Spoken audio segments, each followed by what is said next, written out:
Hello everybody, the shivering husk of Adam Cleary today because it's cold, that's the joke, and Andre Onana.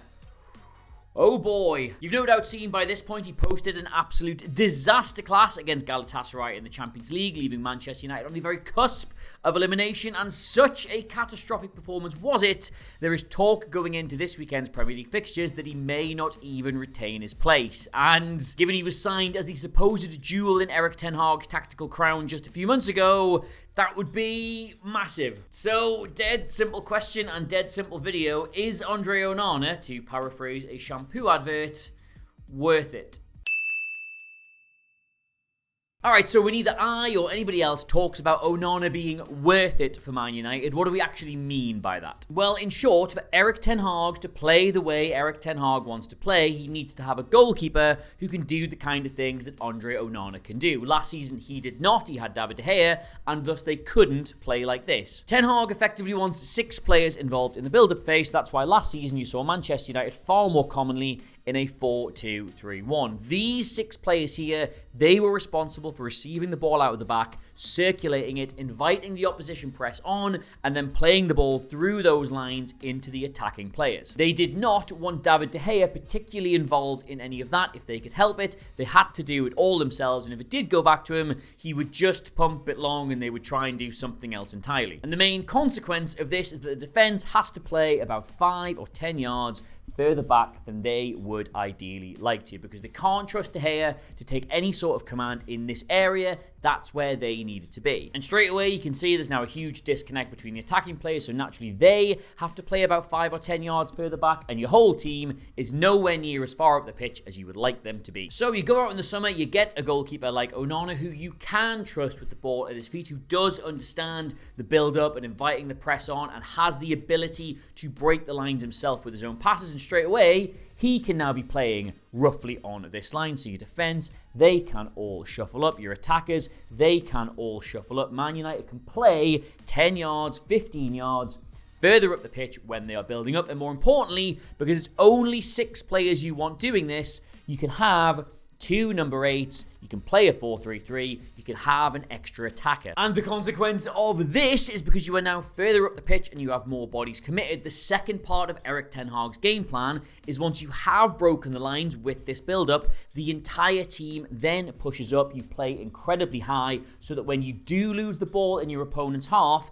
you can turn the ball over, you can get on them a lot quicker and a lot easier. Which means you also need a goalkeeper who's not just comfortable playing here, but is going to be comfortable playing all the way up here, either mopping up balls over the top as the opposition panics and humps it long to get away, or when you are recircling the ball yourself, there being another option somewhere in this area. And that was the thinking behind Andre Onana, because that is just what he was doing at Ajax and what he was doing against Inter Milan. If you watched our video in the summer looking at why they so desperately wanted him, we had a full of little clips of him doing little pirouettes here, going past defenders there, just playing his football, living his best life about halfway in his own half. And to an extent, this has sort of worked. Like, you don't see this 4-3-3 every single week, but you do see it, and you don't necessarily see this open, free-flowing, really dangerous, suffocating, high-up attacking football all the time, but you do sort of see it. Like, here is a stat that may surprise you. Manchester United currently 3rd in the league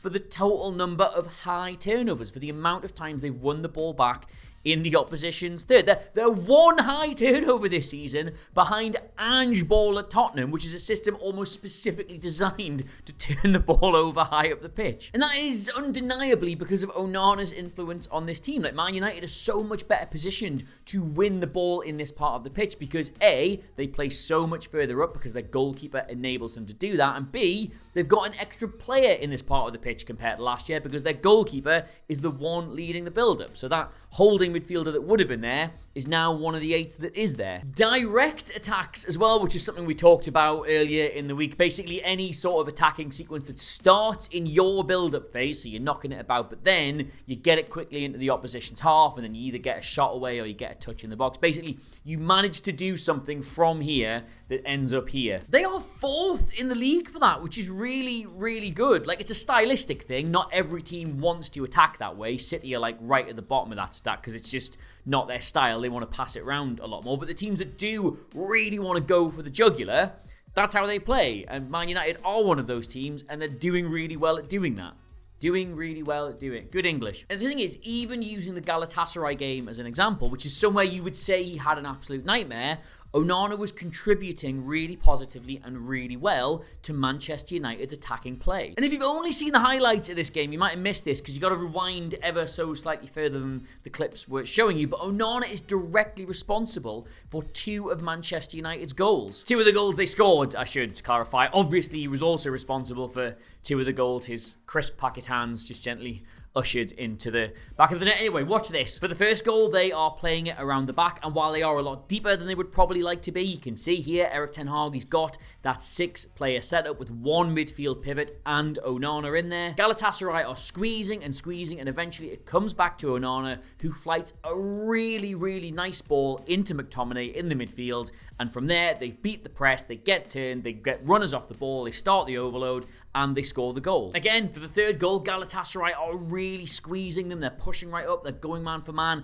And under incredible pressure, Onana plays this beautiful ball from his own 6-yard box down into one of the channels. They get a throw-in off that, reset, and get the third goal. But this 30-second passage of play encapsulates every single reason why they bought Onana. First of all, the pass under pressure from the defender and accurately finding a teammate in space. And then all of about 10 seconds later, being the Manchester United player at the very base of the build-up phase. And you can see straight away, because they brought him into play, Galatasaray all of a sudden aren't quite sure how to press. They kind of go all over the place. They get really stretched, and that creates the space for this brilliant interchange between the 3 players here. Andre Onana with the ball at his feet, and 4 passes later, it's in the back of the net. And that is why Andre Onana is worth it to Manchester United. But this is why he's not. So this is Andre Onana's FB ref profile in the Premier League this season. Now, just to explain everything you're looking at here, this little number down the middle, that's how many times in 90 minutes that's happening. And the green bar basically indicates how he ranks compared to all the other goalkeepers in the league. Basically, the larger it is, the greener it is, the higher this number is, the better he's doing. And just to explain the stuff he's scoring really low on, like it's stuff he should be scoring really low on, like goal kicks and average length of goal kicks. He doesn't really take them, he plays that from the back, and when he does, he tries to find players in the channels rather than humping it long. So that's just his style of play. That's not a negative, that's just a reflection of what he's doing. It's the same with crosses stopped and the number of actions outside the penalty area. Like Man United are one of the top teams, so he doesn't face that many crosses, and because they've got a lot of the ball, he doesn't need to do too much per 90 minutes outside of the penalty area. Like, those aren't stats you would ever really score a keeper at a top club on. But what you would score them on is the number of goals they concede, and their save percentage, and their clean sheet percentage, and their average distance of the actions they're capable of taking. And all of those, Onana's having a great season. 78.8% save percentage. There is only Alisson in the Premier League right now who saved a higher percentage of shots he's faced. So purely as a shot stopper, statistically speaking, Onana's been the second best keeper in the Premier League this season. And what were we saying before about Man United wanting to play 5 or 10 yards further up the pitch? The average distance of the defensive actions Andre Onana is taking, I'll just bring up David De Gea's stats from last season, is pretty much 5 yards further up the pitch than his was. He's doing exactly what Ten Hag wants to do, and he's doing it really, really well.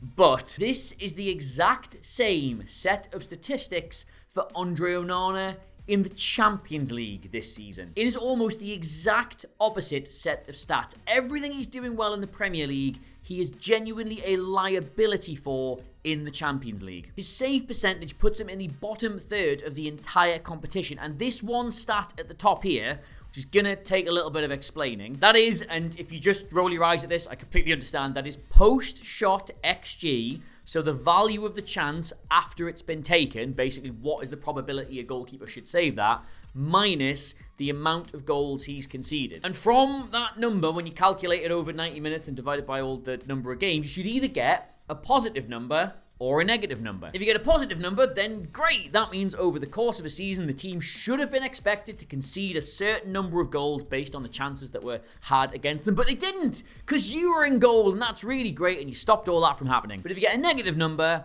it's quite the opposite. It means that the team should have conceded a certain number of goals based on the quality of the chances against them, but they didn't. They conceded more than that because you were in goal and you should have saved some of those. And in the Premier League, Onana's number is positive. In fact, it's one of the most positive numbers in the Premier League. But in the Champions League, Onana's number is negative. In fact, it's one of the most negative numbers in the Champions League. And I know sometimes when people talk about XG and all this really deep statistical stuff, it just doesn't really pass the eye test, does it? You can sort of see the number, but it's not really borne out when you're watching the game. But I would argue, if you watch those 2 free kicks he conceded, you can certainly see where that negative number comes from. Worst of all, although what am I saying, of course, not worse than throwing 2 goals into your own net, but still bad from Erik ten Hag's perspective, will be this. The average distance of the actions he's taking is 18 yards in the Premier League. It's on average, it's outside the box. And in the Champions League, on average, it's like just outside the 6-yard box. He is not being able to comfortably come and do Andre Onana things in that competition. Now, of course, there are reasons for this happening. It's not just purely Andre Onana. Manchester United, when you watch them in the Champions League, seem almost incapable of controlling a game, of displaying any kind of game management. That makes it more chaotic. And if you are yourself quite a chaotic goalkeeper, then the lens, the spotlight is going to fall on you considerably more than it's falling on everybody else. I'm not saying it's Onana's fault, but it is certainly happening very near him. Like, I know Onana's going to be the one quite rightly getting all the headlines for that game, but you have to look at the performance of Bruno Fernandes at exactly the same time. Like, those are diabolically bad free kicks to concede, but they're also 2 really stupid free kicks to give away, and your captain did both of those. But the first one in particular, you've just gone 2-0 up. You've taken the sting out of the crowd. You've quietened all that down. You've got this big lead now. Galatasaray are going to be really concerned about how high they're pressing you, and you somehow get caught out with both your number 8s in the box in this situation. You leave your opponents with this just yawning chasm to play their football in, and after they've let them run the entire length of the pitch, Fernandes finally fouls one of them on the edge of the box and immediately starts giving out and complaining to all of his teammates. That is not a football team in control of that situation. So you can see this is not a team that really has a handle on what's going on. In the Champions League, where every game is so pressurized, where every team is so desperate to win, they know any single defeat isn't just we're playing Man United, we'll write it off, we'll go again next week, as you might occasionally get in the Prem. They know they've got to go at them and they've got to really try and rattle them, and they've proved you can rattle them. And when they are rattled, they're not even just rattled, they completely implode. Rob Dawson from ESPN bringing up the frankly mind-boggling statistic that in the Champions League this season, they've conceded 2 in 4 minutes against Bayern, 2 in 4 minutes against Copenhagen, 2 in 10 minutes versus Galatasaray at home, and 2 in 9 minutes versus Galatasaray away. Now, granted, your goalkeeper acting like a toy that's just heard the words, "and he's coming" at free kicks doesn't help that fact, but it certainly doesn't cause it either. So anyway, yes, what was the question? Is Andre Onana worth it? Well, to Erik ten Hag, yes. Yes, he definitely is, because he is the one thing that is currently enabling you to play the way you want to play. You're having great attacking returns. He is a major, major reason for that, but you have other issues. You have structural issues. You have mentality issues. You can't seem to wrap your heads around different states of the game, and the problems he is having are a symptom of that. They are not the cause. You take Andre Onana out of that team, goodbye Andre, and put somebody else in, you will have the same chaotic sort of wide open issues, except now you just won't be as good going forward. And yes, okay, maybe another goalkeeper would have saved those 2 free kicks. Christ, I probably would have saved those 2 free kicks, and I have 0 knees and a heart condition, but did you watch it? Galatasaray would have probably just found 2 other goals. It was that wide open. Anyway, I'm now off for a lie down and to pick that Subbuteo player up before I stand on him in a pair of socks. Ouchies! But if you have enjoyed this video, please do consider subscribing to us here at FourFourTwo on YouTube. I just think it's the best football YouTube channel in the world. You can get me on Twitter at Adam Cleary, Clery. 442 socials are in the corner of the video. The latest issue of the magazine on sale for not much longer. Harry Kane, exclusive interview. He's on the cover. But until next time, my friends, and until Saturday 8 o'clock, where this just absolute mad pack of bastards has to play Eddie Howe's Newcastle United, I've been Adam Cleary, and I'll see you soon. Goodbye, and good luck.